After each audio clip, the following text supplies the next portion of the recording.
In West Covina, a caution is in Parkwood and Markland that is unrested for Fort Avenue, so stop traffic continues for about 25-30 minutes from Fort Dix Drive. In Diamond Bar, an accident involving a big rig remains on a large freeway over 60 West to 4057 Orange Freeway, and heavy traffic continues from Grand Avenue. In Pico Rivera and Goodyear, on the 605 North between Beverly Boulevard and Roseville Road, Pauschman's is currently blocking the right lane for emergency repair work on the guardrail, with its traffic getting heavy from Rose Point Avenue up to about 34 units until at least 45 p.m. They're playing Jingle Bells at Jackson Hewitt. Starting December 11th, get a holiday loan for up to $1,000. Visit jacksonhewitt.com. Early refund advance offered to eligible clients. Application required by That's how you spray it down. by the Public Bank. Details at jacksonhewitt.com. In association with KBLA Top 1580, the Terry Claiborne Foundation presents its 26th annual holiday party, Saturday, December 9th, featuring live entertainment, celebrity appearances, plus food and drinks. There is a cover charge for this party of the season, but not if you're one of our special guests. All you have to do is go to our website at kbla1580.com. Yo, Andy. Sign up. That's it. That's all. We have like some kind of KBLA party this weekend, right? An entrance to the soiree of Huh? the season. But whether you win The or Christmas not, thing, get a right? ticket, support the kids, and come join us on the red carpet in the Is this something we all gotta show up? and celebrate this season with KBLA Top 1580 and the Terry Claiborne Foundation as we collect toys for our Aye. youth in our community. That's Saturday, December 9th, 1110 South La Cienega Boulevard, just south of Olympic. It's a holiday party. All right.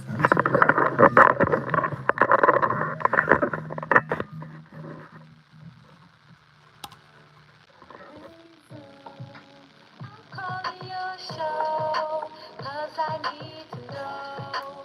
Show me which way to go before I throw my man out the door. Okay, hold on a second, Keisha.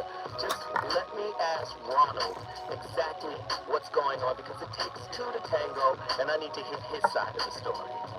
So she's driving me insane, just gets steady on my brain. She keeps playing silly games, and I'm about to feel the pain.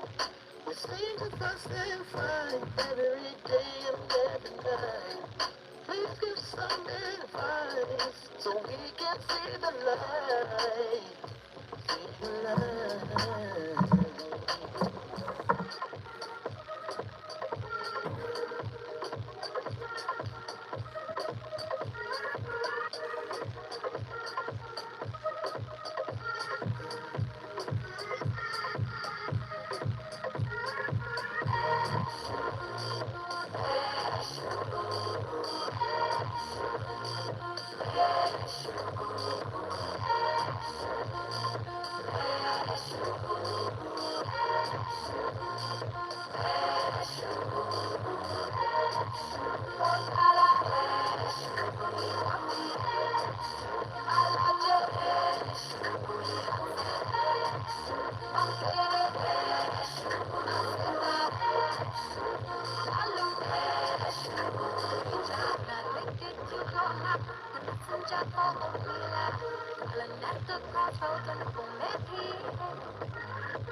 Plenty of relationships fail because of friends and family. And listen, if you say to me, I've tried resolving, I've tried working things out, I've tried creating a more positive environment, well then you're going to have to be ready to let go of some people. You know how they say, sometimes your elevation requires separation. Like sometimes you got to let go of some people to reach that next level. And yes, if that next level includes the love of your life, ain't it worth it? Plenty.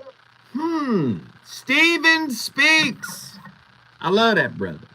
I don't agree with everything. No, I don't agree with everything anybody says, but I love that brother. That brother is a deep brother. He's an intelligent brother. And, I love a lot of the things that he has to say. Now, let me just say this: elevation requires separation. Have you ever had to get rid of some friends from your inner circle that came for your significant other? In other words, they had nothing but negative things to say about your significant other. Now, I do know some of those friends were probably right after the relationship failed. But what about when that inner circle is the source of the negative thinking you harbor towards your partner? What if, in fact, your inner circle are wrong about your significant other? A lot of times, the inner circle of friends have different motives. What are the means of finding out their motives for why they always got a word for you about your man or your woman? They always got a word. You understand? How do you navigate a relationship that everybody around you disapproves of? Everybody around you disapprove of this relationship. How do you navigate that relationship? How do you protect that relationship? How do you pour into it? How do you nurture it? Should you nurture it? Or should you be like, throw my hands up. Nobody in my circle likes this person, friends or family. It's a very interesting topic tonight. And I want to know how you navigated this situation, right? Why do I want to know? Because this is a discussion. This is not a monologue.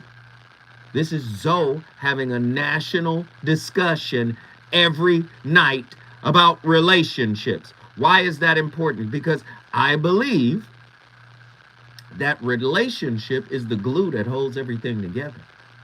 Your relationship with your family, your relationship with your coworkers, your relationship with your intimate partner, and on a larger level, your relationship with your community. Just think if everybody was coming from a relationship that wasn't perfect, but coming from a relationship that is dedicated, devoted, and willing to work on what's wrong. I think as a society, as a community as a whole, we would be in a better position. Tonight's topic: how do you navigate a relationship that everyone around you disapproves of? To what extent do external opinions influence the dynamics of your relationship? That's a heavy question. I want you to marinate. To what extent do external opinions influence the dynamics of your relationship? How much weight should you give to the viewpoints of friends and family in addressing your relationship? Ooh, that's heavy. Can a relationship thrive without the approval of those closest to you? In what ways can external disapproval impact your emotional well-being while in an intimate relationship? This is deep stuff. I'm taking you into deep water. And is it any of their business anyway? Did you ask for their opinion? Or was it unsolicited and they just gave it to you because they wanted you to know?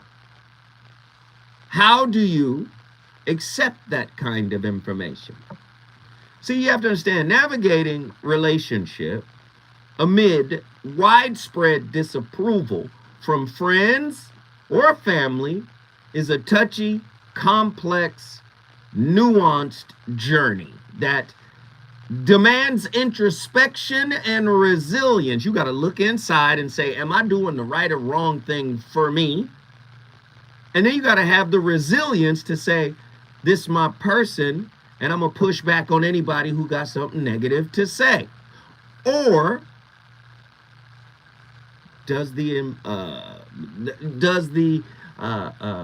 advice from your inner circle outweigh your own. Ooh, this is heavy. It's heavy stuff. I don't know. The power of external perspectives on a relationship can be profound, influencing dynamics, emotions, and even long-term success or failure of the union. On the one hand, external opinions can serve as a reflective mirror, offering valuable insights into aspects of the relationship that may require attention that may be unbeknownst to you, right? Loved ones who often have a genuine concern for our well-being may detect red flags or potential pitfalls that partners might overlook in the midst of emotional involvement. These perspectives can act as a type of safeguard, providing a border or providing a broader view of the relationship landscape and guiding partners away from potential harm. Conversely, excessive reliance on external validation may indicate a lack of autonomy, codependence on the inner circle, so to speak, within the relationship. While the perspectives of friends and families are indeed, family members are indeed valuable, the intrinsic dynamic of the partnership should not be overshadowed or compromised by external judgments. Partners must strike a delicate balance, considering external insights without relinquishing their agency in making decisions that align with their values and aspirations. This is about to be deep. When is your inner circle the problem in your intimate relationship? That is the show tonight. When is your inner circle, friends and family, when are they the problem? Sometimes they got too much to say. Sometimes they say it inappropriately. And sometimes the timing in which they say what they say is not good. When is the inner circle keeping you single? When we come forward, the voice of reason shall jump deep into this. I want to hear your opinion. The number to dial is 1-800-920-1580.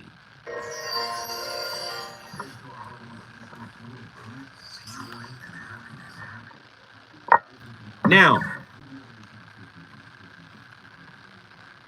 do I gotta ask y'all to call in? Do I have to ask y'all to call in? The people that are in here, everybody hit the like button. Let's get it moving. You already see the numbers are going down. That's because of YouTube. That's not because of y'all. That's because of YouTube. A lot of people are not getting their notifications. So you see the numbers are dwindling. We were doing 1,000 views a week, which is or a show, which is terrible for this channel. So just please understand, we need you to participate. Hit the like button, hit the share button. Tell people to get in here, because again, if some people don't get their notification, they get caught up, they get busy, and they wind up missing the show. All right? How often are your friends out of pocket? Eloquence is key. What up? He who thinks, what up? Atala, what up? Ari Love, what up? True Monger, what up? People do know what time the show starts. I ain't even gonna front. Latoya Young, what up? Hey, Daryl Hardy, thank you. I got a great playlist tonight. I want you guys to listen. Daryl Hardy, what up? Phil Brad, what up? Everybody hit the like button. Share it. Let's get this thing trending. Share it on your Facebook. Share it wherever you can to get people in here, all right?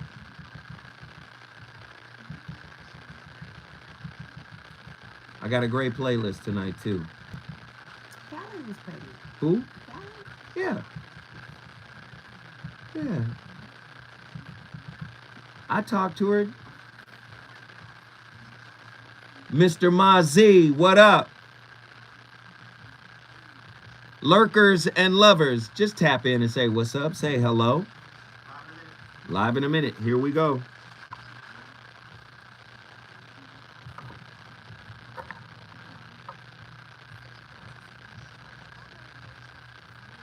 Hey, I got a great playlist. I want y'all to tell me what you think.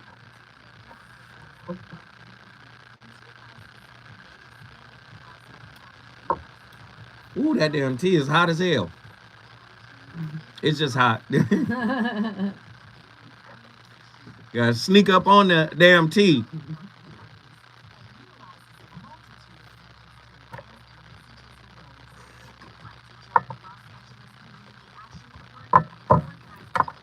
That's me. That's me. Sorry.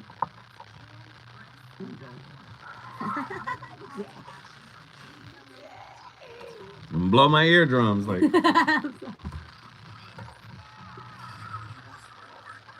Playlist.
Woo!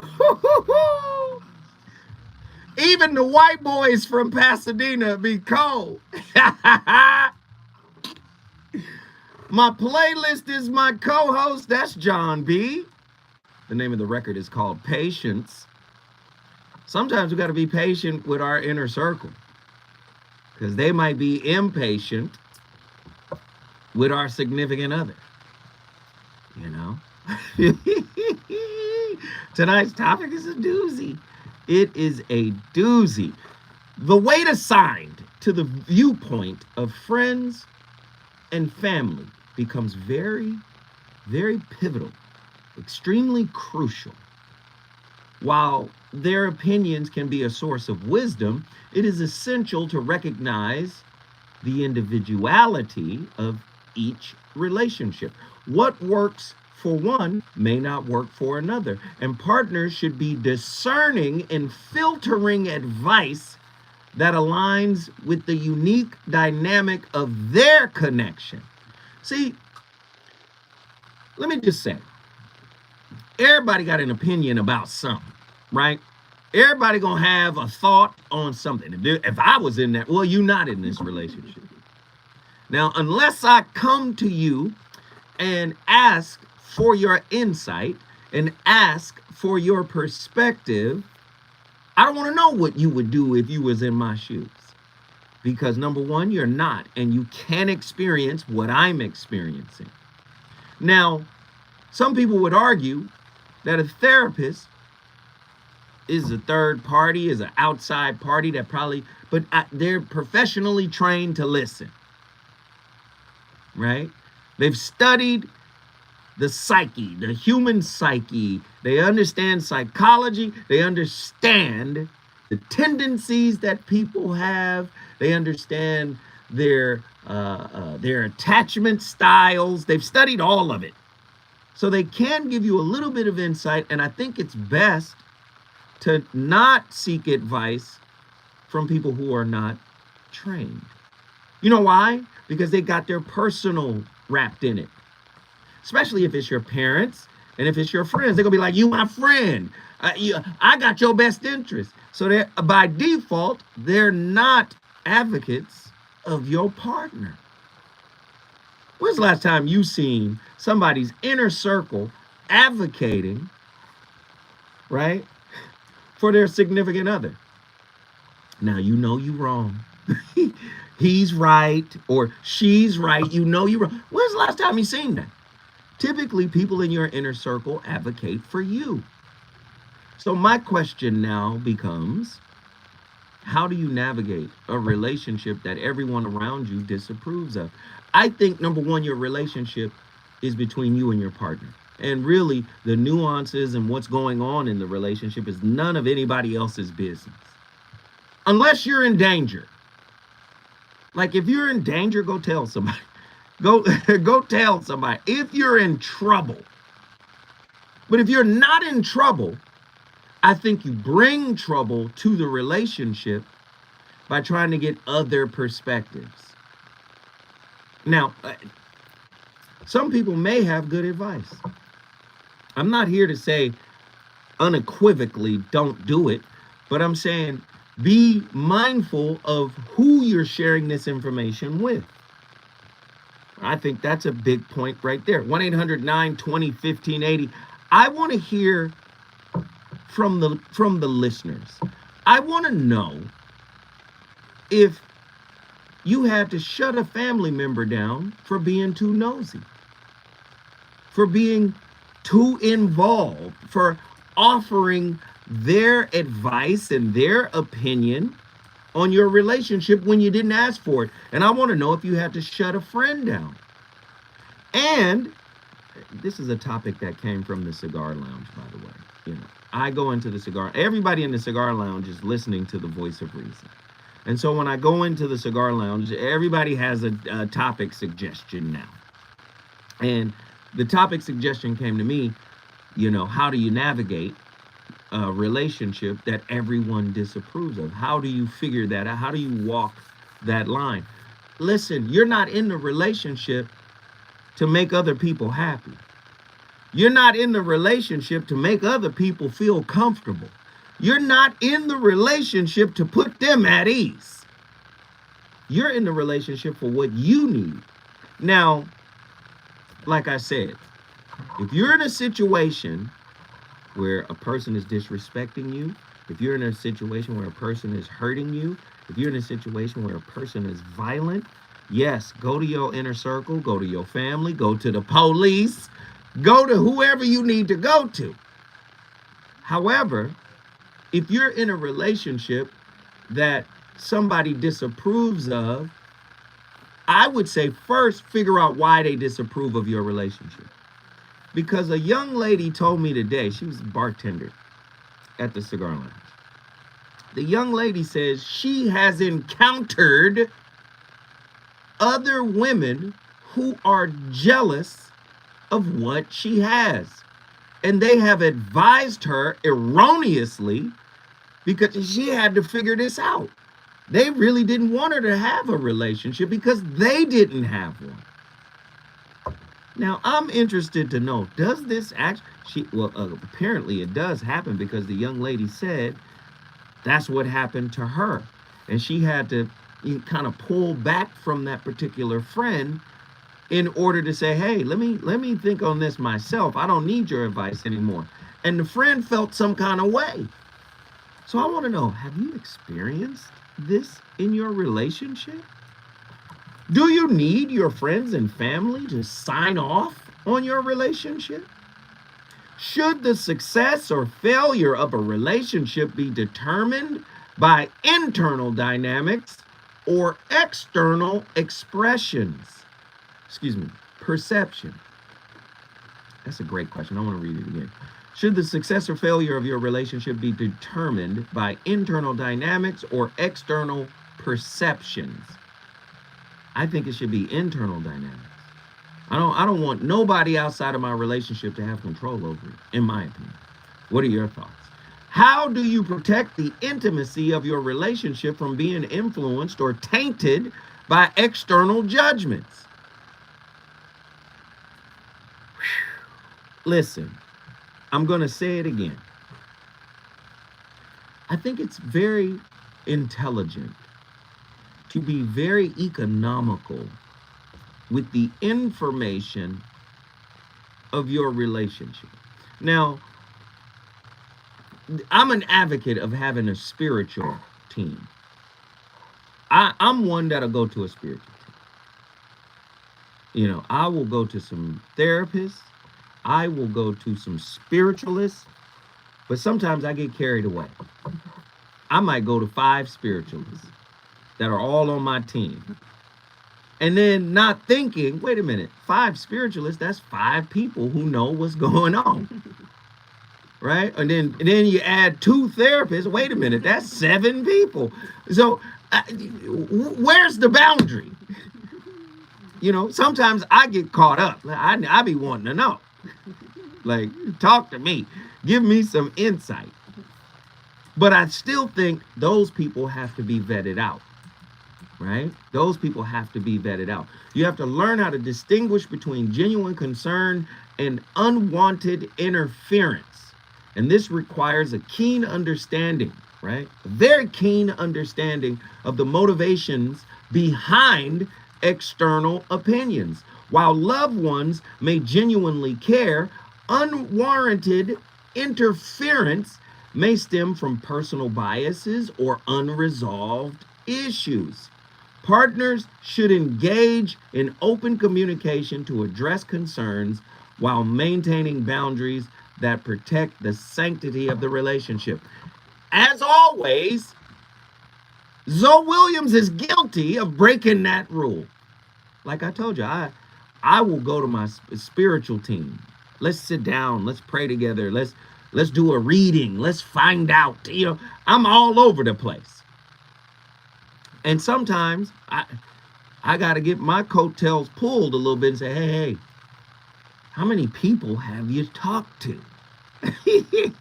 I'm guilty. Listen, what I'm not going to do is feign perfect. I'm not finna front like I got it together. I keep trying to tell y'all, if you're talking to any relationship specialist and they act like they got it all together, run. Turn and run for the hills, okay? Tonight's topic, if you're just tuning in, how to navigate a relationship that everyone around you disapproves of, right?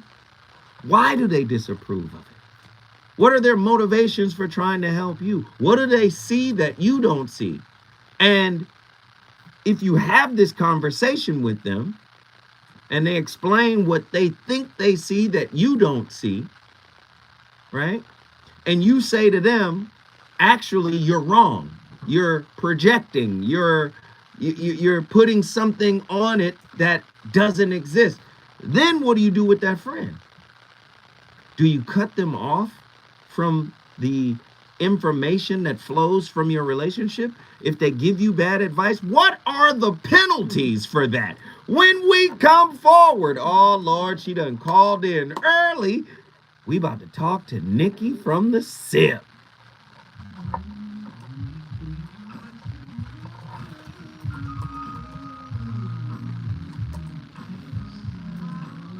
You like that, huh? Yes!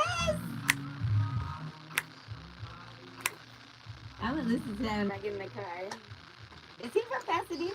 Pasadena. That's crazy. John B. Pasadena. All right, hey, we 30 minutes in. I done set the topic up. Y'all know what the topic is. I like it. What you do when your friend give you bad advice? What are the consequences? Girl, you almost got me in trouble. So I want y'all to call in. Goddess Guru, can you call in? Come on, Atala. Can you call in? I've been on both sides. I've been that friend that talk too much. Like, girl, okay, I know he ain't okay. I'm like, all right, let me pull back. My bad, girl, my bad. But if you need me, I'm here. I don't know, the majority of men ride with their homeboy, even if he wrong. We tell our homeboys when we think they're wrong. That's why you should call in, he who thinks. Yeah, my girl tell me right. I'll be wanting to talk to y'all. You guys make the show for me. So call in. Talk to me. My homegirls ain't gonna let me ride on no cliff. They're gonna, girl, you crack, girl. It couldn't be me. You like it, I love it. Goddess Guru, hey Zoe, I just tuned in. Great. This is a good topic. It is. It is a good topic. Cause I just went through this during Thanksgiving. Really? Yeah. You have people tell in your ear? Actually, You was in somebody else's ear, I huh? had enough. Okay, this is what we're not gonna do. You're not gonna. I don't know. I just be so defensive over my friends, and when somebody act looking goofy, I'm gonna look goofy, and I don't like looking goofy. So if you're gonna be goofy, then be goofy, but don't don't involve me in a personal set. I mean, in a public setting. Yeah, yeah. So, so I'm learning. I can learn to pull back. I'm next time I'm just not going. But my close girlfriends, we don't do that. Neek is the night. What up?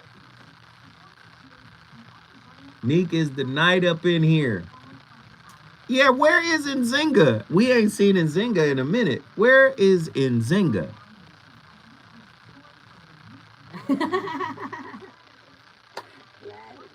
Yeah,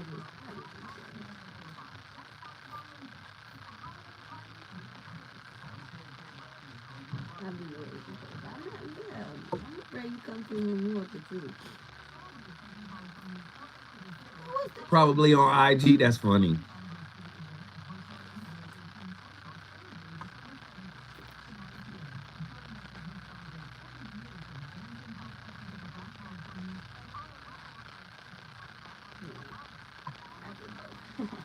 So, I'm only talking to the ladies.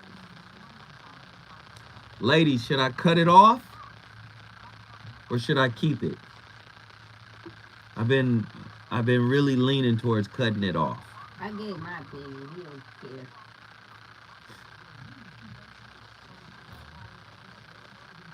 She has. We're gonna find out. Yeah, put in your opinions, please. I want to know. I think I know what. Well, let's just see. I'm curious to see what they. Neek is the night says keep it. Should I cut it off? Should he cut it, grow it, or keep it? Attila says keep it. Boom, boom. I guess y'all the only two ladies in here. What in the world? And you not really in here because you in here.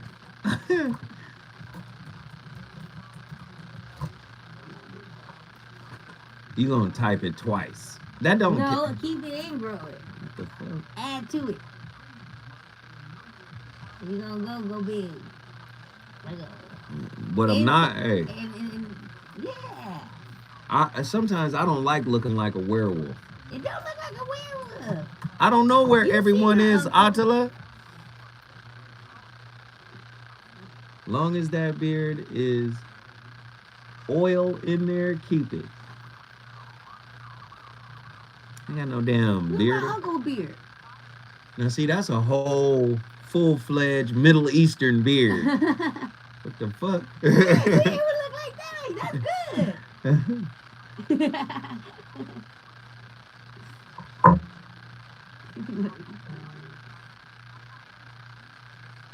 Yeah, I'm on the liking side of the game. Somebody called and hung up. What happened?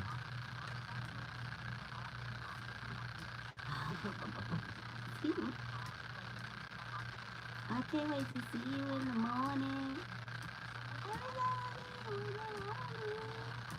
You hate shaved beards. Got it. What is shaved beard? When they shave them off, I guess. So like no beard, Right. yeah. Team hair. Woo! Cali Soul. What does your lady think? She's the one who gets to pull on it. Ha. Yeah. Well, right, aren't you? I do. Comedy. Men should shave. Men should have hair. Got it. Well, I think you get there.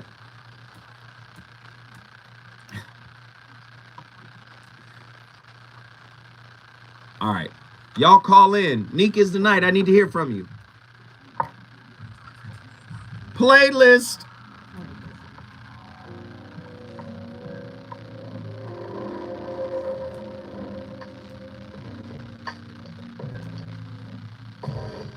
No clip, go right to the song. Over something tricky you told me. We really had confrontation. And I said that it was wrong.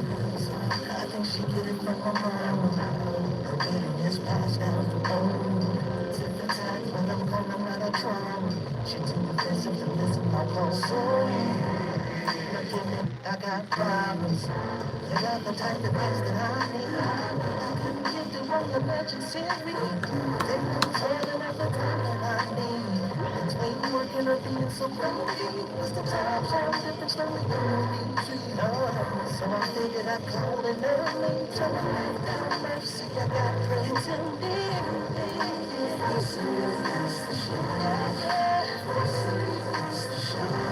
so just lay me back in my hands. Everybody told me in the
Woo! Hey, listen, that 16-year-old Brandy was different, man. My playlist is my co-host. Always on my mind. Brandy from her first album, I think that's 1995. One of the slept-on slappers on that album. Great record. Tonight's topic, man, heavy stuff. We got a great caller on the line. I'm about to get him in here. But for people that are just tuning in, is it healthier for a relationship to be insulated from external judgments or to face and overcome them? Can external disapproval become a self-fulfilling prophecy in a relationship? To what extent do external opinions shape your own perspective or perceptions of your relationship? Is there a danger in prioritizing external approval over internal satisfaction within a relationship? We want to know. Nikki from the SIP, get in here. Hey, sister, how you doing? What are your thoughts? You know me. I'm gonna get out your way because I really want to know what you got as food for thought. Well, I got a question because, first of all, I've never had an experience where there was someone who was going to be my intimate person that my family and friends didn't think was cool. That's never happened to me before. Now, it could just be lucky or I got a good picker, I don't know, but, you know, I'm only for the cool people, so that doesn't really happen to me. But what I wanted to ask was, if your intimate relationship is intimate, that's not supposed to be for everybody. So, who the young lady you referenced in your cigar bar experience, she should have had two red flags. One was because the friend that she had to excommunicate had an opinion that made her realize this person wasn't cool. And the second red flag was for her to understand that she has missed something in organizing her circle, because she missed that young lady was that type of person. See, we have those kinds of people. That stuff you asked, does that happen? Yeah, that happens all the time. It even happens in your family. You know, you got family members that want to see you happy with him or her, or a new house, new cars, purses, cash, good credit, whatever it is. Right. But our job is to make sure that we are discerning appropriately in family or our friends who those people are, because those aren't the people who you want to expose your intimate person to begin with. See, the intimate person, you're supposed to have your circle so tight. For example, I got 5 people in my circle, but 3 of them is the external. It's only 2 in the internal circle. I like it. Yeah. You teaching me now. You teaching me. Your friends, you have an intimate friendship circle too. And there are levels to that circle. And the people who are on the inner court, or the 2, those are the 2 that get exposure to the intimate. Because the job, responsibility, well, my circle's people have responsibilities. Their job is to see what I don't. Come on. Not me. They're supposed to see the intimate and what that intimate person may be exposing that I don't see. Because I'm in love and I got, rose-colored glasses on and I think they're wonderful and everything. Okay, now, you have to have your circle tight so that those 2 or 5, whatever the number is for you, so that they understand how to play their position. That means they got to be secure. They have had to do their inner work that you are constantly telling us about, so that they know how to play their position to get to the inner circle. So would you say that the inner circle is somewhat of an extension of your significant other? Yes. Talk to me about that.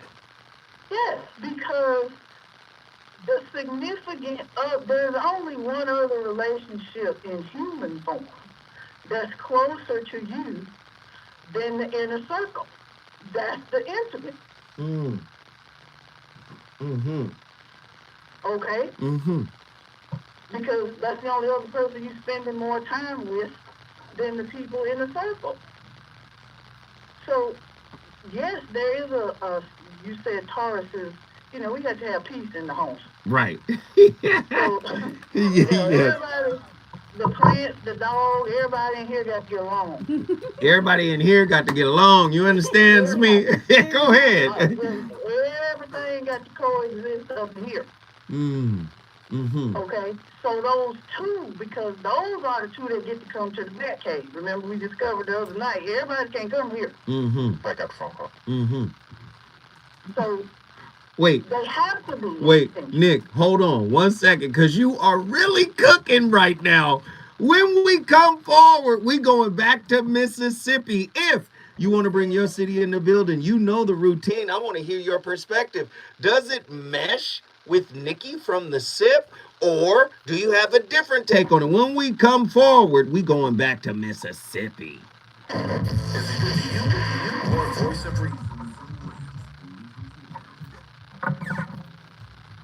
All right, y'all. 45 minutes in, only 1 caller, and it's Nikki. Come on, man. Y'all got to, come on. I know y'all got an opinion on this. Nikki cooking, though. I didn't know she was a Taurus. I love Nikki, man. Nikki be cooking. What? You said everybody gonna have to get along here. The plants, the dog. Everybody, the plants, the dog, the flies. You buzzing too much now. We gotta be on one accord, okay? One band, one sound. I like that though. I like that. That's how I roll. Exactly. Where Callie Soul at? She was in here. Callie Soul always got something to share. Yeah, she be having A good word. Yeah, she good. Yeah. I need her opinion on this.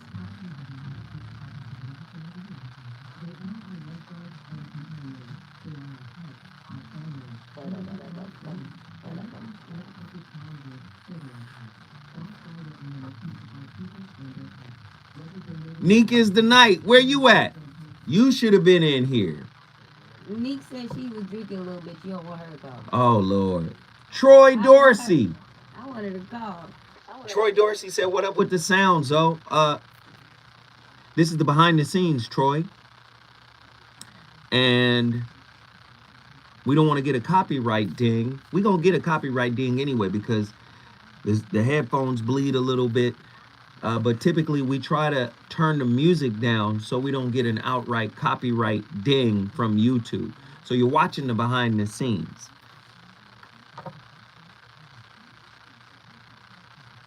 Oh, a drunk Callie Soul. Get in here, Callie. See, I tell ladies call. Because that's what happened on Friendsgiving. People drunk. And I was looking, I said, oh, okay. Okay, come on, y'all got to call. This is a good one. Right. 60 seconds.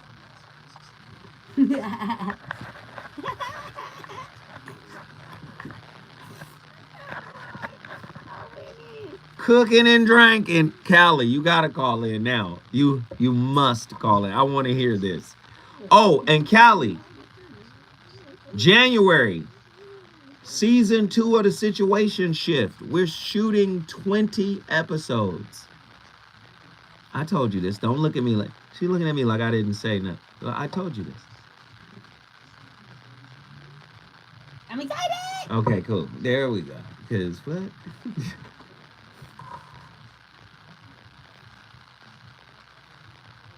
Hey, that playlist different tonight. Yeah, it is. Yeah, it is. I'm about to play something ain't nobody heard in a long time. This one's good.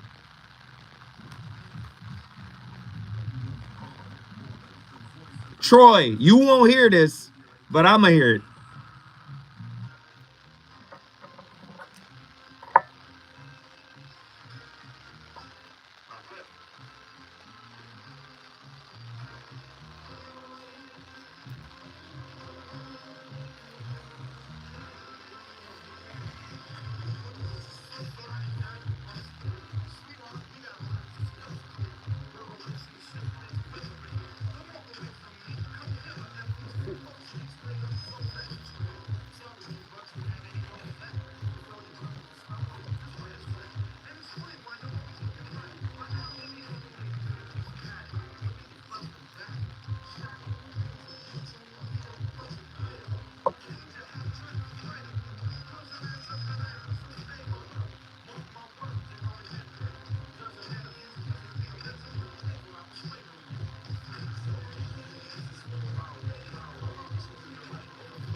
Hey, nobody in LA radio playing this.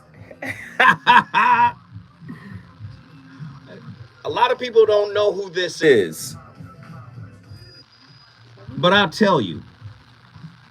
Legendary rapper. It's not Heavy D. He precedes Heavy D. This is Prince Marky D from the Fat Boys.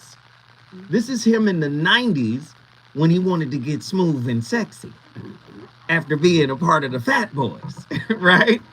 A lot of people don't know Prince Marky D later on in his career transitioned into producer. And this was his grown-up album after many years of success with the Fat Boys. And the name of the record is called Swing My Way. I mean, very interesting. I had to play it. I mean, you know, it's what I do. But let me get back to Nikki from the SIP, because she is really giving us a blueprint of how this is supposed to go. And I love the way she said, your inner circle is an extension of your relation. That's heavy. Go ahead, Nikki, finish. Let me get out your way. Well, I don't see how it can't be if this is a person who your circle of friends, generally speaking, are long-term people. So your intimate relationship, ideally, is long-term also. Mm-hmm. Mm-hmm. So to keep peace in the home, if the inner circle came first, and then the intimate shows up, okay, we all got to learn how to coexist. That means characteristics generally are similar because ideally you pick people to spend your life with like you pick your friends. Interesting. Right? Mm-hmm. You're going to a different level, obviously, with the intimate partner, but generally speaking, they would have similar characteristics. Interests that you all share, philosophies, sometimes religion. Generally speaking, there are some reasonably similar characteristics that you have with your intimate partner that look a lot like who your circle is. Because your circle has intimate relationships too. And they're picking characteristics similar to the ones that they have with their friends. Socioeconomic levels, you only rise to the degree of the three people closest to you. Hello. Go ahead, Nikki. So I kind of had a question in the sense that, aside from the fact that I've never taken anybody into those environments, that wasn't cool, but we have to be sure when we establish whether they're family relationships or friend relationships, and then our intimate relationships, where everybody sits relative to us, because everybody's not on the same level. But what if your inner circle is toxic? Okay, back to the inner work. Let's start at rudimentary. See, when you are rolling with toxic memberships, you haven't done something in you to flush that out. That shouldn't even be in your circle. That's what I'm trying to say.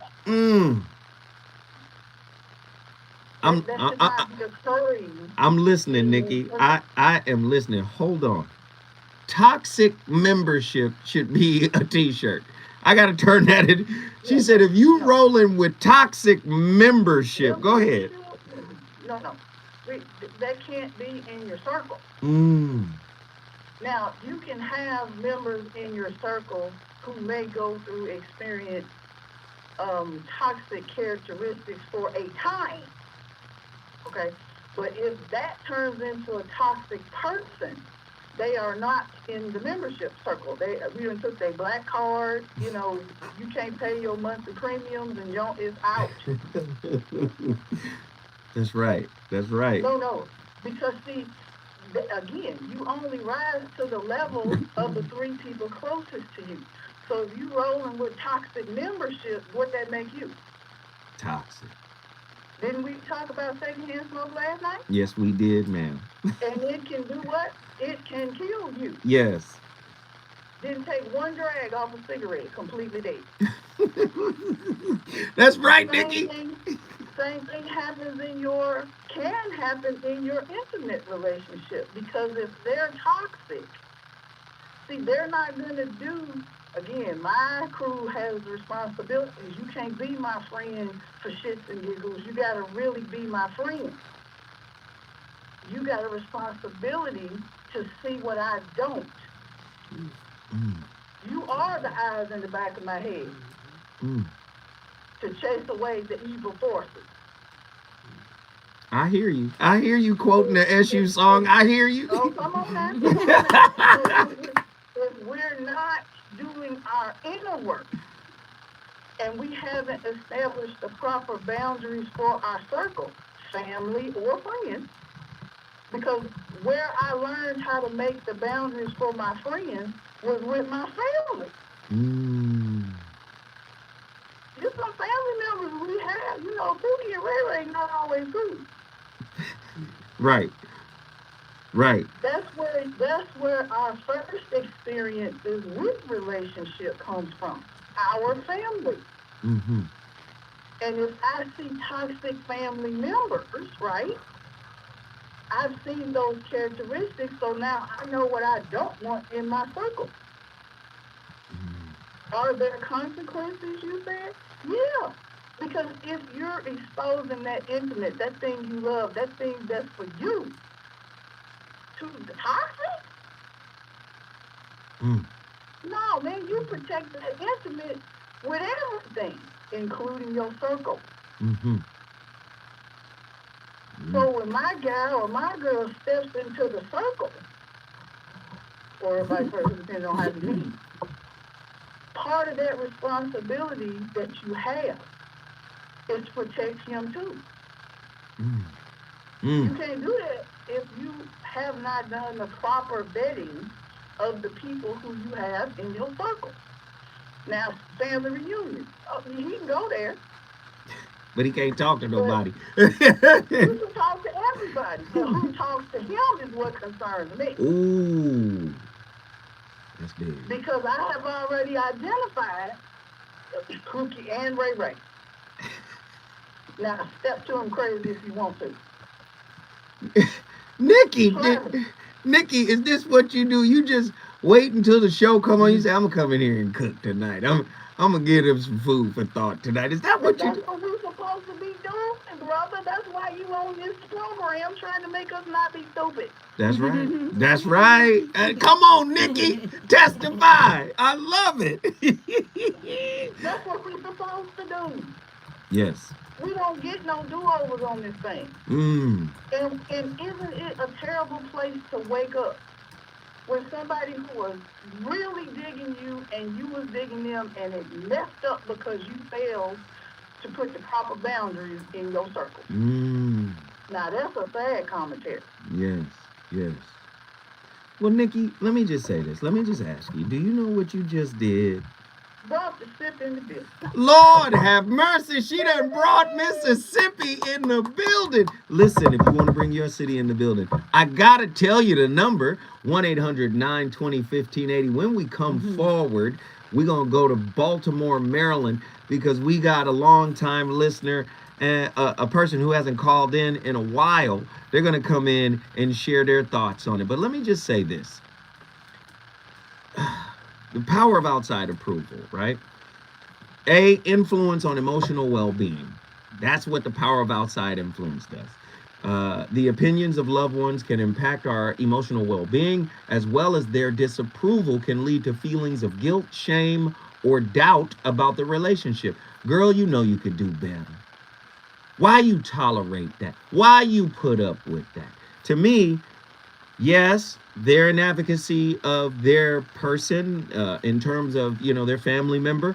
But I think it's disingenuous because a lot of times, man, that's a work in progress, judging another work in progress. Why you put up with that? Same reason why you put up with it. You didn't throw yours away. Why you telling me to throw mine away? So I think a lot of times you have to be aware of hypocrisy as well. When we come forward, more from this national discussion.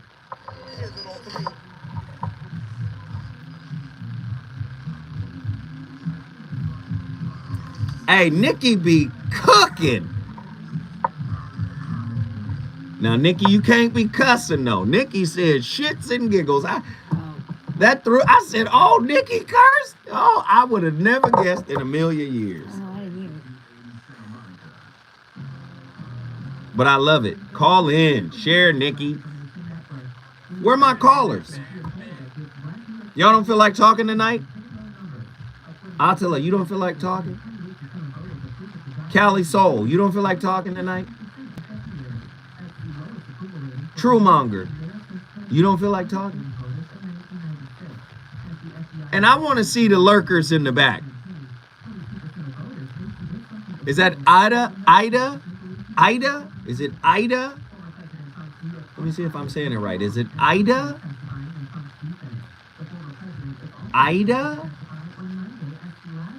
Is it Ida? I'm trying to pronounce a name. I feel like if the people know themselves and each other. Aida. See? I knew I was off.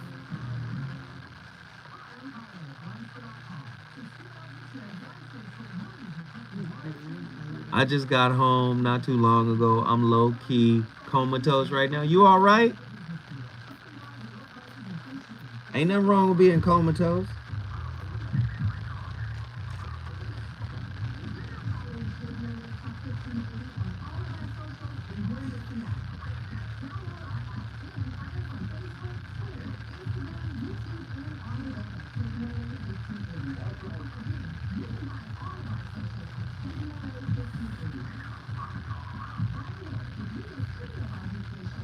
What is this?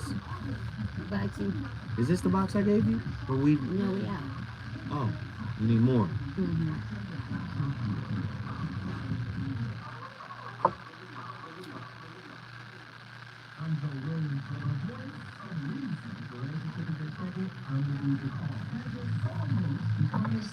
Does black love still exist? What are your bedroom turnoffs? Fantasies and fetishes. Financial infidelity. I'm dating a fat person. Are they worth the wait? Trust me, this gonna be crazy. How about the heavy stuff? The child wasn't here, and he still had to pay child It support. was a very heated topic. How was that right? Mama's baby, daddy's maybe. I just have so many questions I want to ask you. I was like, Good. Atala, good. I'm pregnant. Betrayal has been committed. Hit you with a bad touch. You thought me and Nikki was going... Man, Nikki cooked so much. Why can't you open up, brother? Karate man on the inside. Nikki was cooking. How do you write women so well? So William, reason and accountability. The voice of reason. If I was a woman in this lifetime, which I'm not, but if I was, I would very much pay attention to the relationship the guy I was interested in had with his mom, because it's going to tell you a lot about how your relationship with him is going to go. If he has a codependent relationship with his mom, you will never be the first woman in his life, and that's going to be a big problem, especially if you intend to have kids and to build a family. Some moms don't want to let go of their precious baby boy because their whole identity is wrapped up in that. That goes to codependence, and now they have dysfunctional relationships with other women. If I was Wow. That's heavy. That's heavy. Listen, the power of outside perspectives on your relationship. The purpose of it is for objective insight, right? Outside perspectives can provide valuable insights and alternative viewpoints that may help us see potential red flags or blind spots in our relationship. It's not necessarily a bad thing. It's just that when they become meddlesome, when they become controlling, that's what the clip just outlined. Cultural and societal factors. Societal norms and cultural expectations can shape the opinions of friends and family, influencing their views on what constitutes a successful relationship. Now, outside opinions can veer towards negativity. Then that's the need for approval. The clip outlined that too, where you might have a man who needs his mother's approval to sign off on her, mom. No, you need to sign. That's your woman. That's not your mama woman. That's your. But like he pointed out, there's a codependent relationship. Could be a codependent relationship with his mother. So need for approval, validation and support. Seeking approval from friends and family can provide a sense of validation and support, reinforcing our choices and boosting our confidence in the relationship that we might not feel comfortable in, right? Then there's fear of isolation. The fear of being isolated and ostracized from loved ones and your friendship inner circle can create anxiety and strain within the relationship, impacting the overall relationship satisfaction. Gosh, man, if my friends only knew what you said to me or what you did to me, they would immediately tell me to kick rocks. They would immediately tell me to tell you to kick rocks, right? And then there's autonomy and independence. Balancing the need for approval with the desire for autonomy and independence can be a delicate task, as it requires finding a middle ground that represents both personal choices and the concern of loved ones. Who co-signs your relationships? Do you need a relationship co-signer? Or do you have enough spiritual equity built up to make your own relationship choices and live with the consequences of it? I want to know tonight's topic, heavy topic. How do you navigate a relationship that everyone around you disapproves of? The number to dial is 1-800-920-1580. This is good stuff tonight. We've got a caller on the line. Neek is the night, Baltimore, Maryland. Get in here. Hey, Neek, how are you? I'm good. How are you? I am alive and well. What are your thoughts on tonight's topic? Well, it seems like I always call in talking about my life. Okay, so yes, when that clip that you just played, I looked at the relationship that my husband had with his mother when I met him, and I thought it was a good thing that he valued her opinion so much, that he cared whether or not how she was feeling during the day. You know, he cared whether or not whether she had things or she didn't have things. I thought all of that was a good thing. Them texting each other throughout the day, every day. I thought it was a good thing because when you come from a relationship where the guy called his mother a curse word, and that guy is a person that commits, violence against you, and then you find somebody who treats their mother like a delicate, it's like, okay, well, maybe this is the person I'm supposed to be with because of that. And then, I would say 15 years this month, we have been married, and it's always not good just because they that close. It's not. I just totally went to the other side, like in extremes, like Scorpios normally do, and I said I'm just going to find somebody who's the total opposite of this person, and that it's going to be better. Well, this is heavy, Neek. This is heavy. So my question is, you saw this in him early on, right? Yeah. So why did you keep going if you saw something that you feel like might be detrimental to you? Let me just be clear. Are you saying that the man has a codependent relationship with his mama? Let me just be clear. Is that what you're saying? Yes. All right, that's one thing. Did you say that the man cursed at his mama? No, I said the previous man. The previous, okay, got it. Yeah, the one he saved me from. Yeah. Okay. That was the violent one. Yeah. Right. So.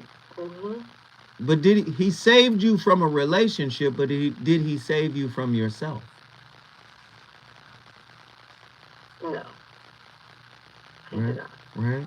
So maybe you saw him as just a way out of that dangerous relationship, and because he saved you, you pushed down what you saw in him that might be problematic later on. Could you say that I'm somewhere in the ballpark? That is exactly correct. You hit the mark right there. Right. So you probably in your spirit, you knew early on with this particular man, even though he saved you, you probably knew like this is not going to work, or this is going to be problematic. This is going to be challenging, right? Yes. Okay. But you probably also got a little piece of guilt on you too because he saved you, right? Correct. Yeah, I'm seeing your story. I'm seeing your story very clearly, right? So that guilt coupled with he saved you, coupled with, you know what? This is better. This is probably better. This relationship is better than the one he saved me from. So I might as well put in the time, energy, and effort and try to make it work, right? Oh my God, thank you. Yes, just laid it all out right there. Right. But throughout this whole process, you have been convincing yourself.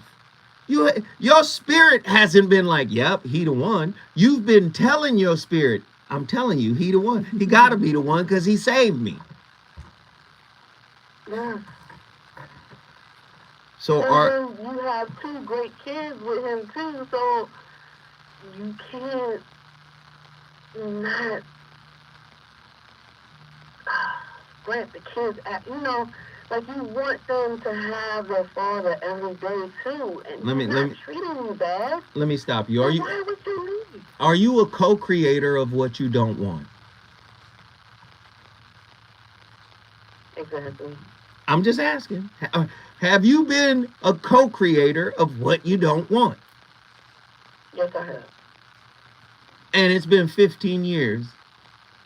And now you have the situation, right? And now you ready to move on. I can't do that. Do you see? Why can't you? I'm not asking you to. I'm not convincing you. I'm not saying you should. That's your decision because I ain't in your business. That's your decision. But I'm asking you, are you happy?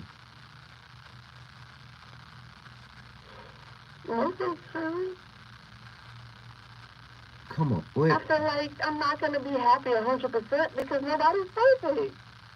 Okay. So, all right. I'm like, hey, if you at least 60% of the time happy, like, that got to be better than nothing. Let me ask you a question. Do you feel defeated? Sometimes. We everybody in America can hear right now. There's a defeated energy on you, right? Yeah. So are you making excuses to just keep going because you got the kids? Are you anchored in it because of the kids? And because I believe it to be true, because I keep thinking the thought that it is the one and this is it. So a belief is just a thought you keep thinking over and over again, and I think that's what I did to myself. And because I got that emotion, that vibration in there, it's just too hard to turn it another way. It's just gone. So what do you want to do? You want to learn how to be happy where I'm at more. Because you ain't going nowhere. Yeah, I'm not leaving. So I just need to be allowed to be happy with what I have and where I'm at. So what has happened is this was come on now. You are not happy. Can we just be clear on that? I am sometimes. I do find the happiness. I just not always. So you wanna vent about your unhappiness. Yeah. Yeah. At least, hey, what you not gonna do? You can't ding her because she in here telling her truth now. That's what you're not gonna do. She gonna come in here and tell you how she feel. We can't judge her for that. She's saying there are moments of happiness, and as long as I'm getting those moments of happiness, I'm cool. But really, I'm not cool, but I'm going to find a way to be cool because I ain't going nowhere. And part of me finding a way to be cool is to call into Zoe's show and just pour everything out on the table. That's what you're doing. I mean, I had to because you have a perspective that just puts light bulbs and knowledge into people. So, of course, I had to. So let me ask you, why are you not happy?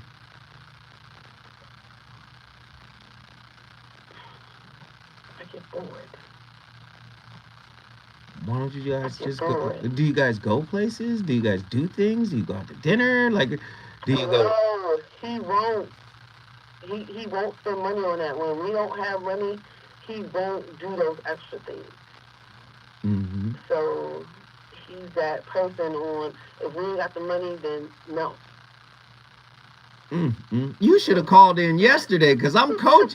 I did a whole show coaching yesterday. You should have called in. But this is deep. No, this is good. You called in at the right time. So, do you guys read together? What do you do together other than make kids? When we met before kids, we used to do a lot together, but I would say not really much. We don't really do much together. We work different shifts. We take care of kids at different times. When we are here together, one is always asleep. It's like a co-parenting living situation. But I do love him. I do care about him. I don't want him to be with nobody else. Schedule and budget. Hey, Andy said you guys need to schedule and budget and put some little funds aside for y'all to be able to go do things. And my son just texted me. My youngest son is listening to you right now. He just texted me. He said you need a hobby. You take up painting or something. You listen. Let me just say this.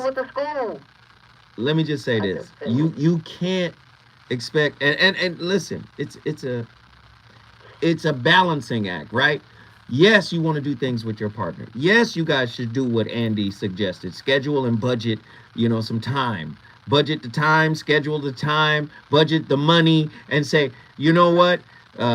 Twice a year, we're going to do this. We're going to save. We both work. We're going to save. We're going to take off time. We're going to do this. Got it. But then the other thing is you need to understand that life is hard and that expecting somebody to make you happy is a tough ask. Yes, we do extrapolate happiness from our partner. Yes, we do enjoy them. We enjoy our time with them. We enjoy their presence. But a lot of times you need to be happy internally. And I'm asking you, why are you discontent? Why are you bored? Because I like mental stimulation more than physical. He likes physical more than mental. So when I'm not getting that mental, I look outwards, and then same thing with him. Why don't you take a class if you like mental stimulation? I just finished. I'm already graduated. I love it. I love it. At least she answering the questions though. YouTube University. I know. I need to do something else. Okay. But that's what I'm saying. Like, I'm still trying to figure out what you want him to do that you are aware that he might not have the capacity to do. You asking him to be something that he simply just might not be. When we come forward, we going back to Baltimore. Oh, Nika is the night, got us on fire. Let's get some more of this.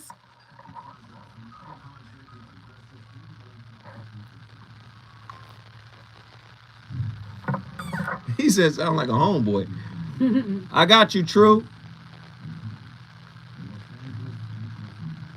Or is the mental stimulation a distraction? Yeah. My son is listening. He says she needs a hobby.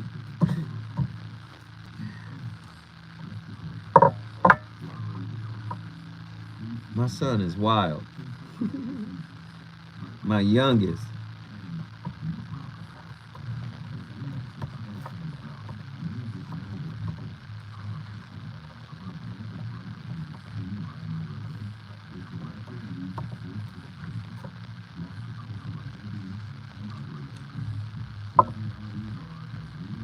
Play 2K with him. I'm gonna offer that. What up, the General? Salute, Uncle Dr. Zoe.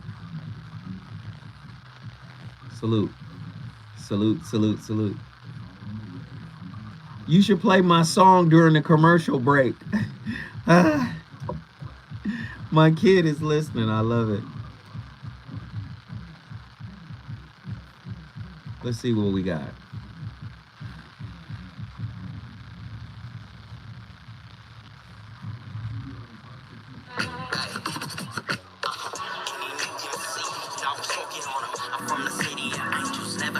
on them. If I take another hit, then I'll be floating on them. Talking to my higher self on the pump.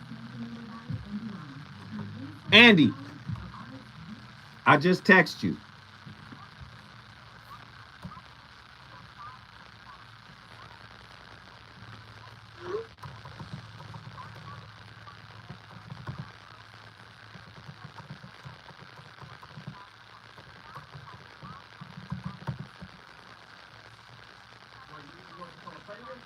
Yeah. Can you play it coming back?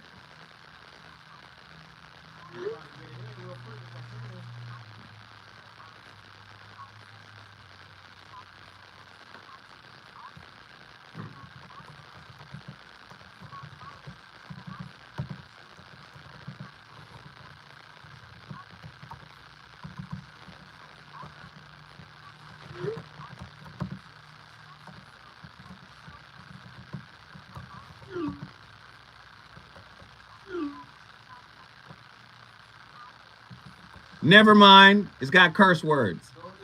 No. He said it has one. He said it has one.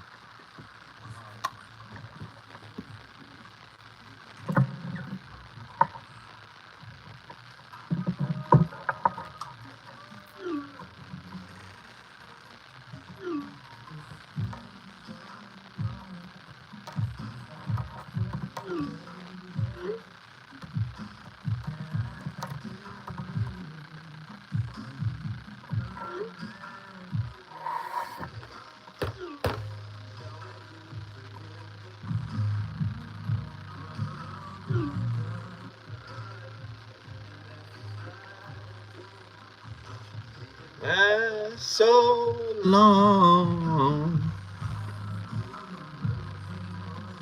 for you to come back to love.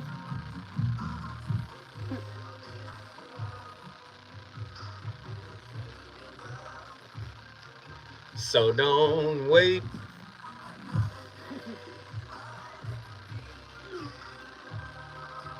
I'm ready.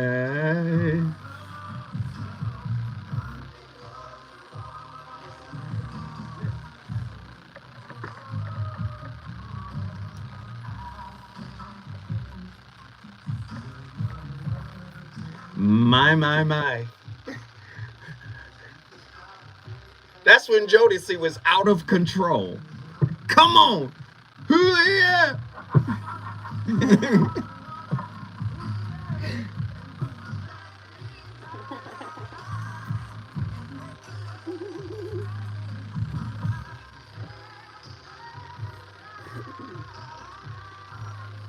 Woo! The voice of reason.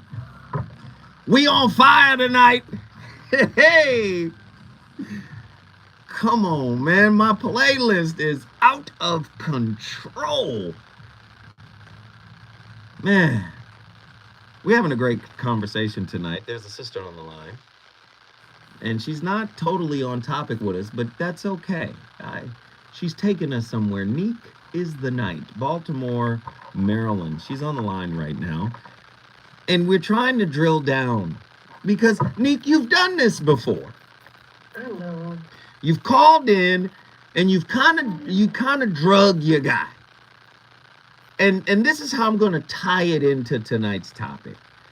How do you navigate a relationship that everyone around you disapproves of? In other words, people on the outside, their opinions, outside influences. I'm an outside influence. Yeah. And I think sometimes you call in here to beat up your husband a little bit. Am I lying? No, I called a vet. Not really beat up on him, but yeah, I do have outsiders who don't want me to be with him anymore too. So that's why I call as well, because I do have like cousins and friends.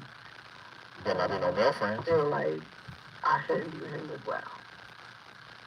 So I know what that feels like. But here's the thing. Can you name 3 qualities that he has, like good qualities, meaningful qualities that you like, that you appreciate? Yeah. Well, name them. Okay. So he's the type of person that would immediately help somebody if they needed help. Even if he didn't know them, he would give somebody his last if they needed it. And Oh, you mean like he did when he saved you from the bad relationship? Yeah. Now, let me just ask you, has he ever been violent or abusive or emotionally abusive, psychologically abusive, any of those things? No. No, he's never been abusive at all. He's just been your savior and you're bored with him. Yeah, like, he had to take my abusiveness because I came from abusiveness and I kind of gave it back to him a little bit. So you haven't been your best self with him and you still bored with him? What is he, a nice guy? Is he somebody you just want to push over? What is it? No, in the beginning, he was the person that saved me. He was the person that did everything right. He used to rub my feet every day. He would give me his bus pass and walk to the house instead of me. He would do all of these things to make me feel like I was special. But he stopped. And I suffer from depression as well, so it just, I don't know. Different work schedules, too. So he stopped doing it because he doesn't want to do it? He stopped doing it because of what? I think he just stopped doing it because of that was that high, that was at the beginning, that was at the beginning stage, that first year, do everything you can to get them, and then, like I told you before, when I asked him why he don't do it no more, he's like, I already got you, I don't need to do that no more. Oh, so he was performing. He had on his Gregory Hines tap dance shoes. Give me your feet, girl. Let me rub. Give me some shea butter. Let me put it on this little rough heel. Let me get this heel smoothed out. Oh, so he said that to you. Okay, it's all coming together now. After he already had, he was like, well, I don't need to go with you nowhere no more. He used to go with me everywhere. He just, so he proposed. So he did the bait and switch. Oh, he did everything he needed to do. Now, this is what I tell women too. I tell women you got to look out for the performative guy.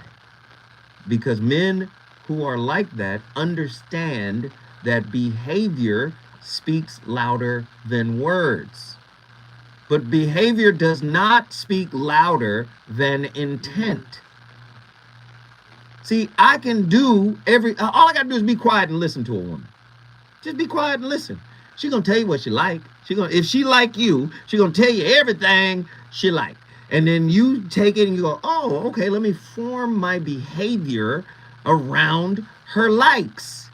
And in doing so, she goes, you know what? I got a really nice, considerate, awesome man because he does things. And when he says this, he does it. And, I love it when he shows up.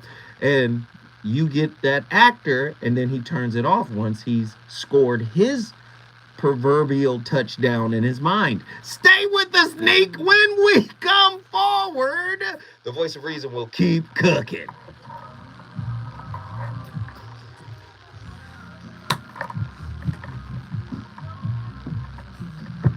To feel your love and warm embrace.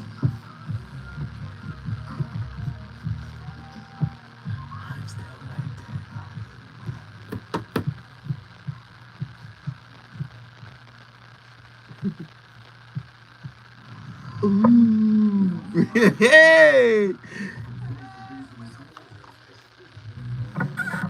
Listen, even without callers, man, this show gonna move fast.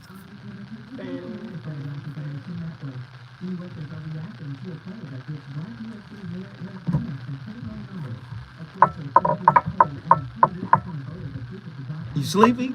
No. Come on, y'all. Let's big up. Let's big her up. She about to get her new place in 12 different places. She hasn't. Can you grab that? That phone is ringing. Thank you.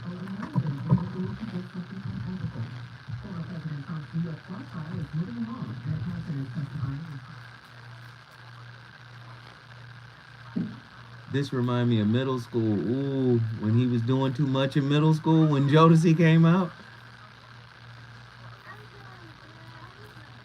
She done went in there and made friends. Do you see how did she do? Hey, this is terrible. We only did $10 tonight. I ain't gonna say nothing else about it. I just ain't.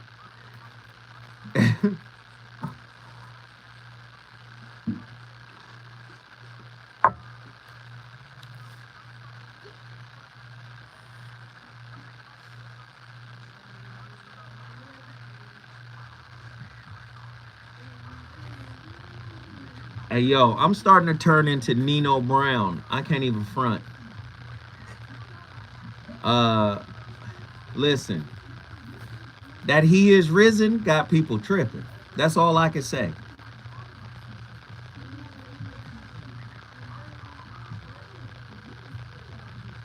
Man, I can't wait to go home. I'm gonna go home and get in my bed and go to sleep.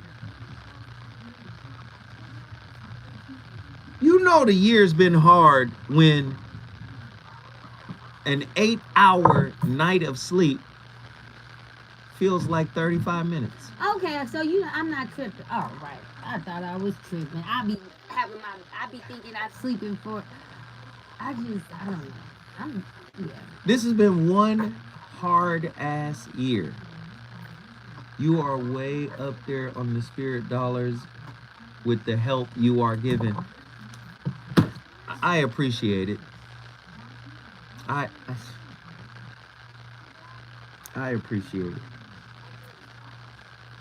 Way up there on the spirit dollars with the help you are given. I appreciate it.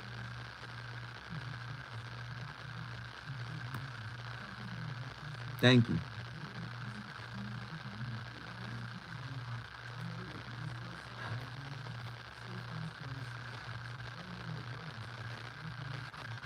Desiree, long time no see. Welcome in, Desiree. Glad you're here. Hey, Andy. Where Andy at? And Dizzle. Where you at? I'm gonna text you.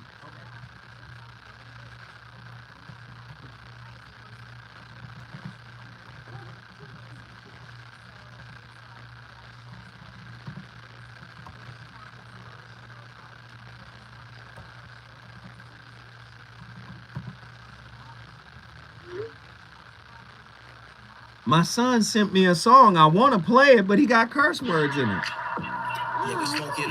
This is it. Yeah, blazing up on these motherfuckers. I'm smoking on them. I'm from the city and angels never choking on them. If I take another hit, then I'll be floating on them. Talking to my higher self while I'm puffing on them. Puff pass, get it back. Hey, he don't have no curse words. Nope.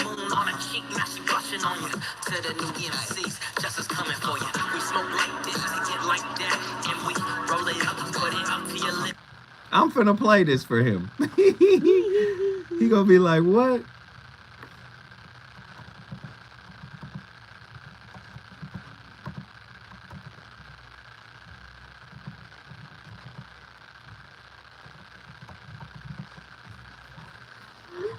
Huh?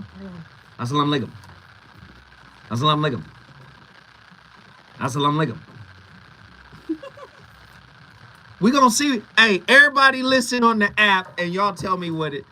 This is my youngest baby right here. Andy, we gonna come back with that. We finna play it right now. Yeah.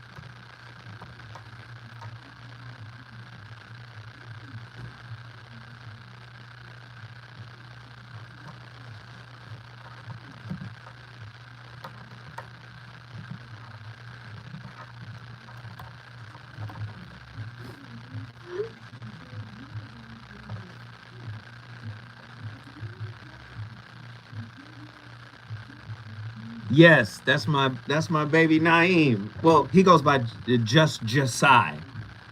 So I have to respect his new name.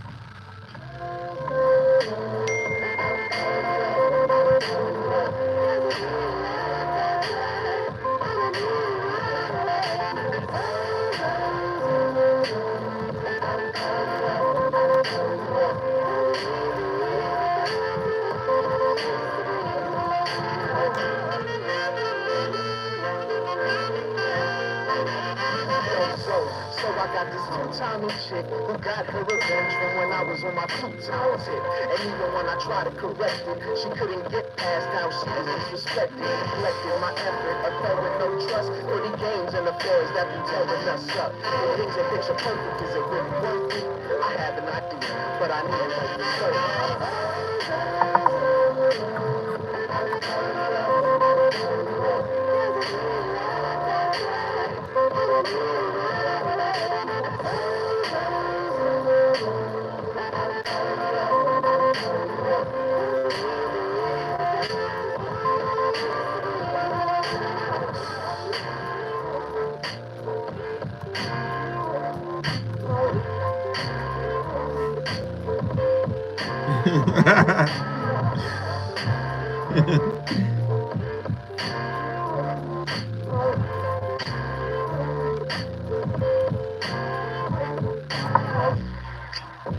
Yeah, we smoking on them. Yeah, listen up on these motherfuckers. I was smoking on them. From the city, I was never choking on them. If I take another hit, then I'll be floating on them. Talking to my higher self while I'm puffing on them. Tough cash, advantage getting easy on them. I'm so high that I'm really moonwalking on them. Kiss the moon on a chick, now she rushing on you. To the new MCs, justice coming for you. Smoke like this, get like that, and we roll it up, put it up to your lips. And see, these little boys are my sons to me. Important, these motherfuckers born to be like it, not what originality compared to me. I'm the only real MC, so check it. Coming hot out of 2K23. I'm rock your girl, it's puffing on my tree. Yeah, she's smoking on them. Ladies and gentlemen, that boy good. That boy good. That's actually my son. And it's crazy, you know, Dad, play my record. Of course, that's my son, Just Josiah. Come on, Just Josiah. I didn't name you that. I don't know where you got that name from. That ain't what your mama named you now. But yo, I love the record. I love the record. My son, Just Josiah. It's a great record. I'd love to hear more from him, man. He's a up-and-coming artist. I'm excited about the work that he's doing. You know, all my kids took one of my gifts. This one, my youngest, took the rapping. I used to rap. My oldest took the basketball. My daughter took the art, you know, drawing and all of that. Yeah, I'm really blessed. Just Josiah, great record. We appreciate it. Thank you for sending it to me, son. I appreciate the record, and send me more because I would love to play some more, man. That's beautiful stuff. Let me finish working on Neek. Neek, now I'm finna wrap this up with you, Neek. That was so good. My son? Yes. Yeah, very proud of the youngster. Very proud of the youngster. Very proud of his work. So let me just say this. Neek, you're in it for 15 years. You say you're not leaving. I'm not going to advise you to stay or go. But what I am going to advise you to do is, love you, Dad. Thank you. He just texted me, love you, Dad. Thank you. But what I'm going to advise you to do is, I think, especially if you're dealing with depression and things of that nature, I think a good workbook, or maybe even therapy, you should probably call Dr. Jashana Johnson, or Dr. Shalonda Crawford, or Dr. Pakoya McCall. These are all my friends that are on deck that could help you, because what I don't want you to do is to constantly find these outlets to kind of vent.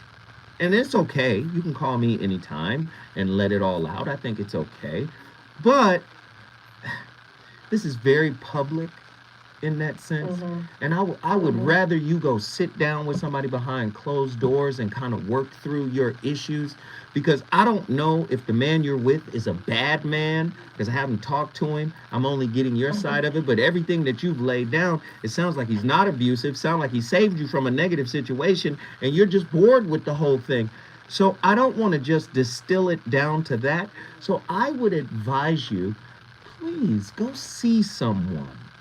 Like, seriously, like, go see someone and really bare your soul to them and see if they can give you a plan of action of how to infuse appreciation, gratitude, acceptance, acknowledgement back into your relationship, as opposed to just trying to receive all of those things. Because I think if you come into the relationship giving some of those things, you can kind of jumpstart what needs to happen with regards to what you want. Does that make sense? Yes. All right, sweetheart, I appreciate you. Guess what you just did? I got Baltimore in the building. B More is in the building. If you want to bring your city in the building, all you got to do is call me at 1-800-920-1580. Truemonger, Dallas, Texas. Get in here. Yes, sir. True Measy, man, what are your thoughts on tonight's topic? Man, can your relationship thrive without your friends or family or people? Of course. Mm-hmm. Yeah, they can thrive. If you two are functioning the way y'all want to function, regardless of anybody else's opinion, as long as y'all are working together and serving each other and being there for each other, it really don't matter. Now, you can respect other people's opinion, but don't base your relationship off of them. Wait, True, let me ask you this question. Mm-hmm. So many people value, their inner circle. So I think a lot of shame and guilt comes from the inner circle and family friend dynamic. Because, like, for instance, some people are motivated to not tell their family circles or their friend circles anything because they don't want to be shamed by those people if they knew what was going on within the relationship. And so those that inner circle of family and friends might guilt them into making a particular type of decision. What are your thoughts on that? I would tell my circle to look in the mirror and stop acting like their stuff doesn't stink. Quit being judgmental about somebody else's situation, and you probably want what they got. Or you probably went through something similar and worked it out. Yeah, if that's the case, yeah, if you got something worth contributing to the situation, like through conversation or some advice, yeah. If they ask for it, or if you see something they're not really seeing, you just want them to pay attention to certain things, yeah, but if you're just trying to be messy, because you may not be in a situation, something wrong with you. You need to go get some business about yourself. Go get some business about yourself and stop trying to mind mine. I love it. I love it. Listen, but at the same time, it's a double-edged sword, because some family members and some members of your inner circle may have a repository of wisdom that they can share with you, that they can give to you if you would but ask. Many of us are afraid to ask people that we know will tell us the truth, because many of us don't want to hear the truth. Neek is the night. Neek is the night is my girl. But the truth of the matter is, you can hear her saying to herself, it's okay that I'm not happy. You heard, did I hear that? Or was I the only one who heard that in Neek? No. So I say, Neek, are you happy? Sometimes. Do you see? So there's this, yes. It sounded like she was saying it was based off just being active. Mm-hmm. And it seems like from what she's describing, it seems like right now he did what he did to get her, and now he can just be a homebody. He don't gotta impress her no more. Right. Which is kind of bad that you get too comfortable in a relationship where it gets to that point. Well, maybe that's where it is. Maybe you need to have a really serious discussion about it.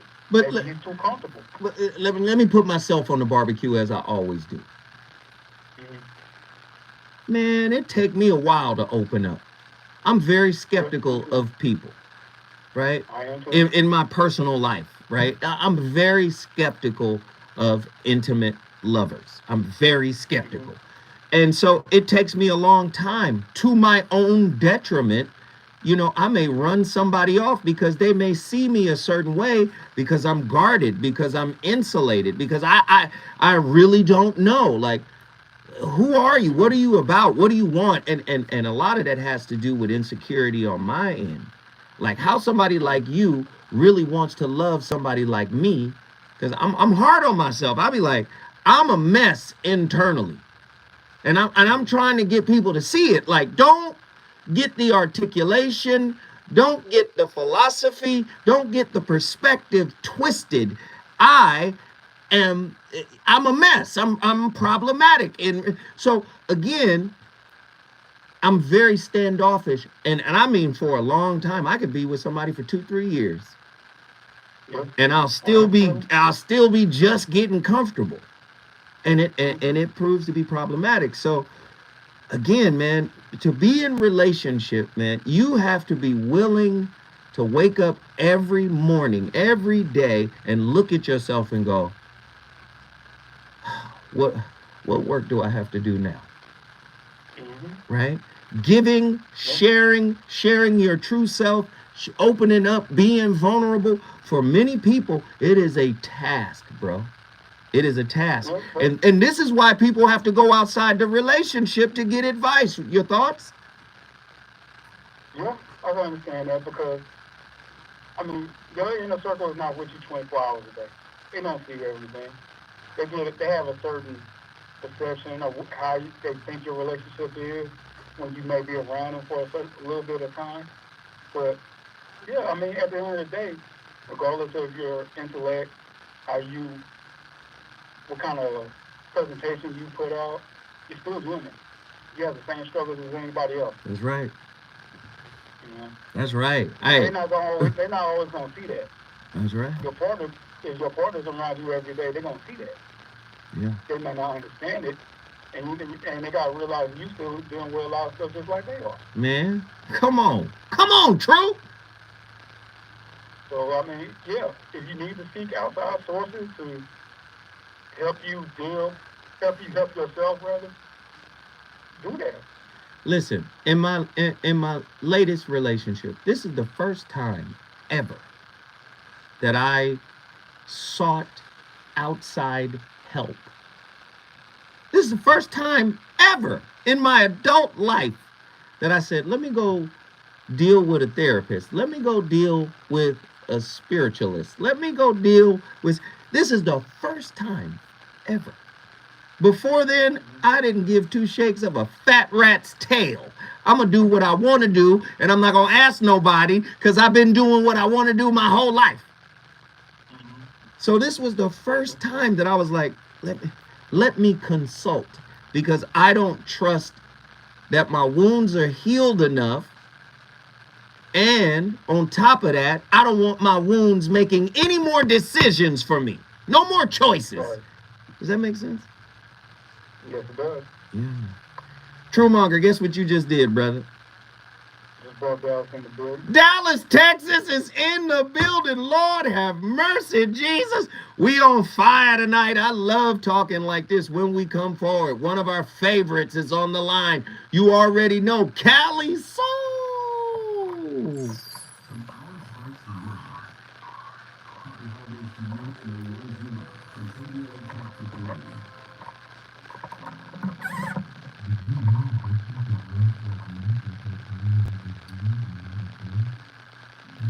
And the part I didn't tell you, seeking that outside help fucked up the relationship. It messed up. It was more problematic than it was good. I should have kept it to my damn self.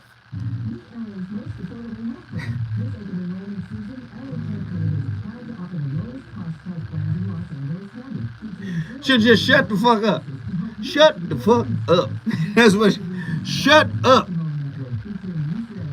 Imagine that. Exactly. I should have just shut up. It brought more problems to the situation than good.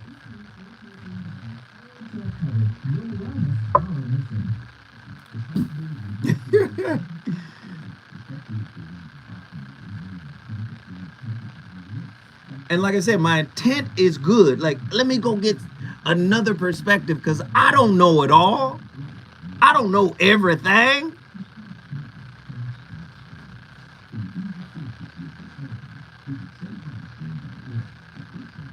Boom.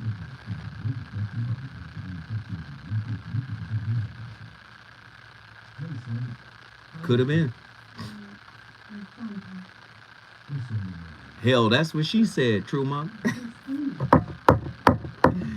Ah!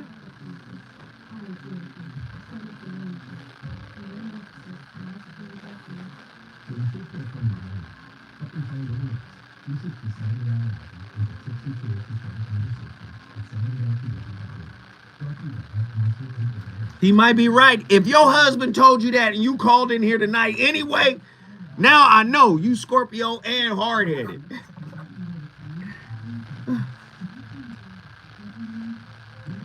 Hey, sometimes the voice of reason don't listen to his own voice. Sometimes I be like, hold on.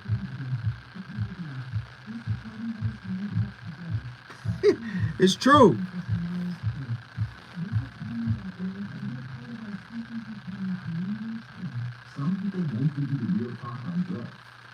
What up, Jill? In here acting crazy?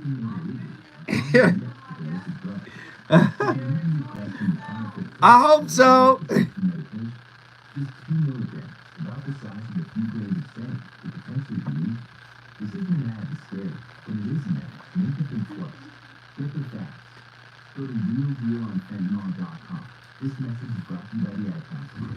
The force is with me. I hope so.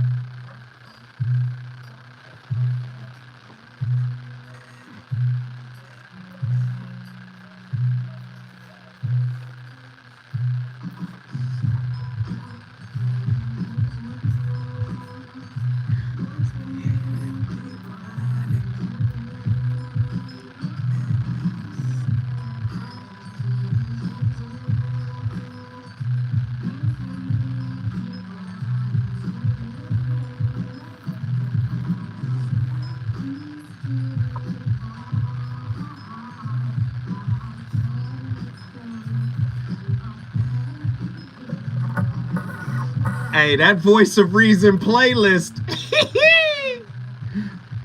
The VOR is on fire tonight. The Voice of Reason is in the building along with his playlist. Y'all ain't heard. This is right when Bad Boy was blowing up. Puffy was just uptown and he was bad boying and it was just starting to bubble, man. And he hit us with Gina Thompson. The Things You Do. We on fire tonight. Great topic tonight. We got to get our final caller in here. She's one of our favorites, longtime member of the Voice of Reason Council. This is Callie Soul. Callie Soul, we up against the clock. So tell me, what are your thoughts on tonight's topic?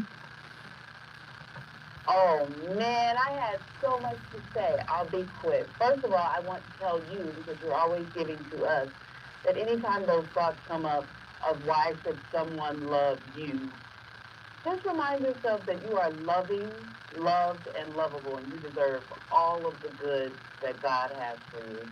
You don't want to run your blessings away. You deserve all of the good God has for you. Okay, bro? Okay. Okay. I'll take it. Now. Okay. You do. You're wonderful. You're great. You deserve to be loved. And we could just end right there, right? I ain't gonna say nothing about tonight's topic. Remind yourself that everyone out there, don't doubt yourself. Love yourself. And remind yourself when your ego try to stand up and say, why me? Because you deserve it. You deserve all of the good that Oh. God has for you. Well, thank And you, that's Kelly. real. I appreciate it. Okay? What did you just do, Kelly? I brought Denver in this building. You brought Zoe Williams' self-esteem up. No, I'm just sorry. We appreciate the call. Thank you for the insight. Listen, we start the conversations. It's up to you to finish them. And we're not in a position to moralize against anybody who's experiencing whatever they're experiencing. We appreciate everybody who taps in, who calls in. But please, don't let the conversation end here. These are very difficult conversations, and we want people to continue them long after the show has gone on. So just remember, when you're navigating a relationship that everybody around you disapproves of, it is crucial to consider the impact of external opinions on the longevity and authenticity of the relationship you're in. This is your relationship. It should be constructed on what you want and on what you don't want. Right? You should make sure that you build a relationship that is in alignment with your truth. And the only way to get in touch with your truth is to accept your whole self. Your whole tail should be accepted by you first before you go out and ask somebody to be in a relationship with you and accept you. If you haven't accepted the whole you, then don't ask nobody to accept you. And once you do that, once you accept you, you can begin to love you. And once you start loving you, oh my God, you start magnetizing love into your life. And you're not worried about what everybody else got to say. You're not worried about everybody's opinions and judgments on the person you got. You know, you should have got a man that had more money. You should have got a man that didn't lie. You should have got a man that didn't cheat, right? We can all point out some flaws in somebody, but it ain't none of our business when it's not a relationship we're a part of. Do you understand? Now, I heard what Nikki said. Your inner circle is an extension of your relationship, but I would say within boundaries. Because even they, listen, you guys are a think tank for when I need perspective. But you can't really know the depth of my relationship without actually talking to the person I'm relating to. They can only really get your perspective. Now, you can be as honest and as objective and as truthful as you can, but they can only get a glimpse, right, of what your partner is going through. I had to learn this the hard way. Listen, we started the conversation. It's up to you to finish it. Up next, the fire shall continue. RSVP with my friend, your friend, our sister, Jill Monroe. Stay tuned. We on fire tonight.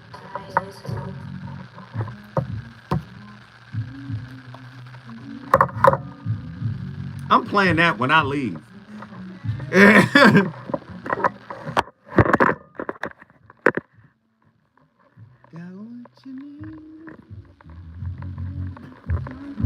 My playlist was dumb tonight, boy. Yeah, what's up? What's up? How you guys doing? All right, Zoe. Pleasure. Zoe. Niana. Nice to meet you. You ready? I'm ready. Have a good weekend, Zoe. You better believe it. Right? You know it. Great show tonight. Thank you guys for tapping in. Appreciate each and every one of y'all. Deuces. Love y'all.